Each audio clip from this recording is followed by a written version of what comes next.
So I was looking for stories to present to you guys, and I was on YouTube and I stumbled across Tom Sykes' channel, and he was talking about Meghan's Harper's Bazaar cover, like Meghan gracing the cover of Harper's Bazaar.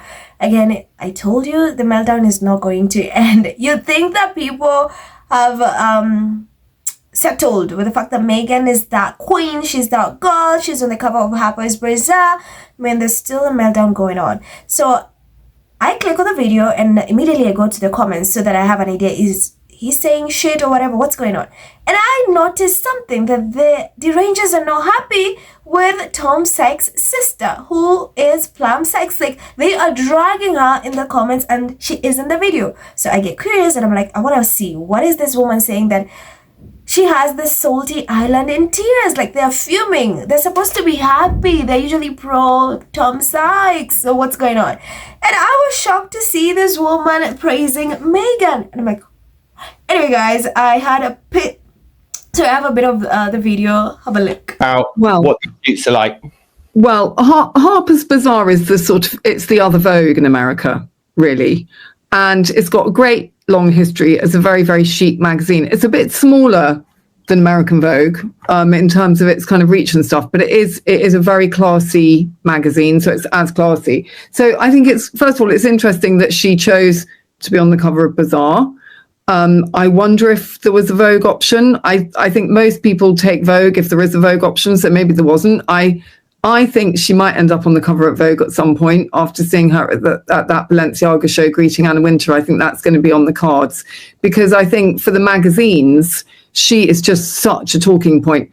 Love her, hate her. We're all talking about this shoot. And I do think that the shoot is completely fascinating. And I particularly think this cover image is super fascinating. So when you're talking about what's it like being on one of these shoots, well, there'll be a lot of people, there'll be a lot of hair and makeup, there'll be a lot of photographers' assistants, stylists, wardrobe people ironing. There would be a manicurist, there'd be someone doing the pedicure, there'd be someone doing the eyebrows. Oh, look, hi Plum, happy to see you, Patty, as well. And I think it looks like from the behind the scenes stuff that she looked like she was having quite a nice time. You get pampered. Vogue and Bazaar really do it well. They make that person feel like a superstar for that day. It's like a fairy tale. It's like Cinderella.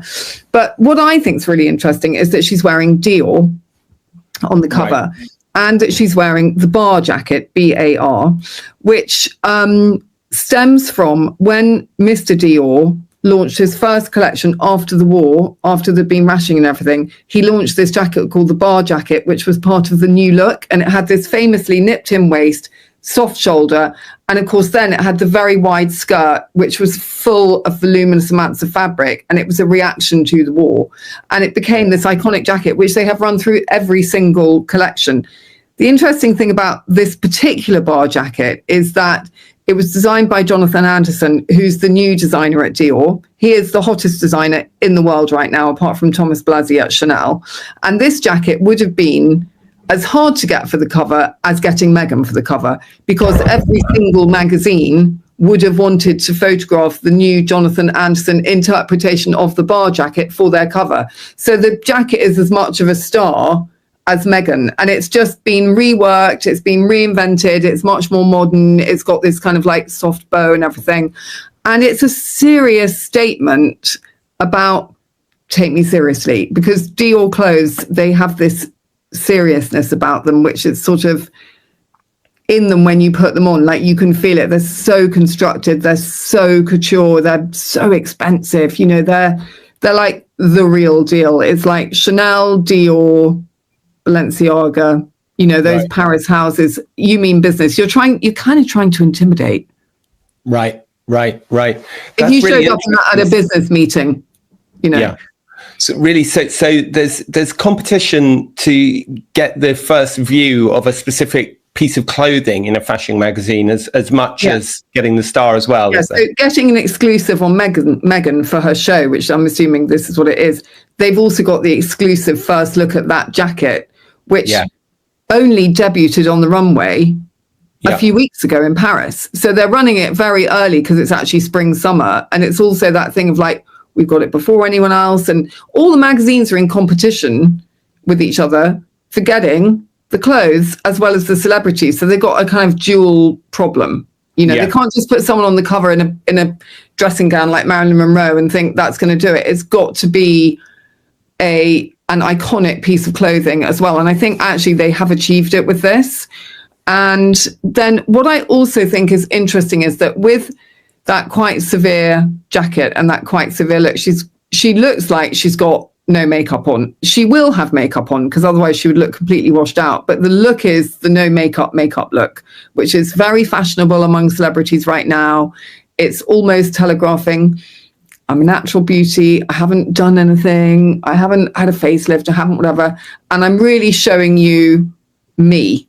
Who am I? And I think that she looks quite sort of girlish and young in that picture. I mean, I'm not sure if I'd want to be on the cover of Bazaar with virtually no makeup on, but it's a choice. It's a look, you know. So there you have it. That is Tom Sykes' sister, Plum Sykes. And in case anyone is wondering, why is she going in so much about fashion? Why is Tom asking her what happens behind the shoots and fashion and everything? So Plum Sykes was a contributing editor at American Vogue and the editor-in-chief Anna Wintour, a relationship that was documented in a 2000 BBC documentary called Boss Women. The documentary and Sykes' distinctive style led to her recently going viral on platforms like TikTok. Sykes has been a fashion writer and author, while Wintour is the longtime former editor-in-chief of Vogue. So Sykes worked as a contributing editor for American Vogue, while Wintour was the editor-in-chief. And then these are just short thing. So Derangers are not happy with her. Like, that is, the comments were so nasty towards her because for once she mentioned that she has no doubt that Meghan will land on the cover of Vogue, because if you guys remember, Meghan shut down Paris during Paris Fashion Week and Balenciaga, and Anna Wintour was so excited to see her. She gave her a hug and told her, "My cherie, you look stunning."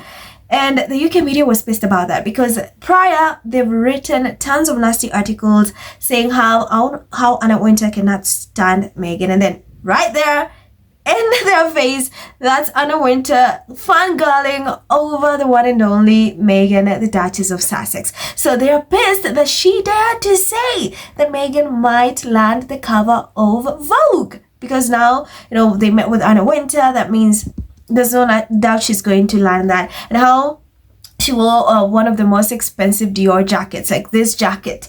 So they are pissing her, saying, "What are you saying? No. It's like, I was shocked that this woman was talking like this about Meghan, because normally they just are nasty saying these things. So it was like, okay, I'm curious. And it was a very long video. It's like an hour, so of course I cannot put it in here. I don't know if she started talking bullshit later. I have no idea, but this is the first part that I saw so many of the Derangers in the comments fuming about. The fact that Anna Wintour, that she may land the cover, that she wore the Dior piece, that, her wearing makeup, like she looks way younger and girly. Like, they hate those things, you know, they hate that because they always want people to talk about Meghan miserably. They hate that Meghan looks so good without makeup, or little makeup, or no makeup, whatever. So it's been crazy. So I came across that. It was really, really, I was like, okay, let me hear what they're saying. So I just had to listen for the few parts. And this is what she was saying. So she's pissed the Derangers in the comments because they're gunning for her. And I'm like, oh girl, buckle up. And it's interesting because I was really expecting Tom to say a lot of bullshit, but again, he does not understand the fashion world. But I'm very convinced he started talking bullshit later on in the video. I just did not want to waste my time getting to whatever they were saying next because it's a very long video. So yeah, I mean, Sykes, while he's on this side, he just goes where the money is. So he saw that Meghan's Harper Bazaar cover is going viral, and he decided to hop on it and went live, and this is the result of it. So guys, I don't have comments on this, but I want you to share your thoughts about what you think.